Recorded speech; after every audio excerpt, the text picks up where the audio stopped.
ISLൽ ഒഡീഷ എഫ്സിക്കെതിരായ play off മത്സരത്തിൽ Kerala Blasters captain Adrian Luna കളിക്കാനിറങ്ങുമെന്ന് പരിശീലകൻ ഇവാൻ വുക്കോവനോവിച്ച്. വാർത്താ സമ്മേളനത്തിലാണ് ഒഡീഷയ്ക്കെതിരായ പ്ലേ ഓഫ് മത്സരത്തിൽ ലൂണ കളിക്കാൻ സാധ്യതയുണ്ടോ എന്ന ചോദ്യത്തിന് മറുപടി പറഞ്ഞത്. ബ്ലാസ്റ്റേഴ്സ് ആരാധകർക്ക് സന്തോഷം പകരുന്ന വാർത്തയാണിത്.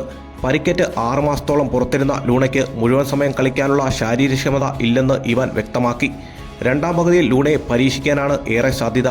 നീണ്ടകാലത്തെ ഇടവേളയ്ക്കൊപ്പം അന്തരീക്ഷ താപനിലയും ലൂണയ്ക്ക് വലിയ വെല്ലുവിളിയാകും. എന്നിരുന്നാലും കഴിഞ്ഞ 2 ആഴ്ചയായി ടീമിനൊപ്പം പരിശീലനം നടത്തുന്നത് ആശ്വാസം നൽകുന്നു. സ്ട്രൈക്കർ ഡിയാമൻഡക്കോസും വിംഗ് ബാക്ക് പ്രബീർ ദാസും ടീമിലുണ്ടാവില്ല.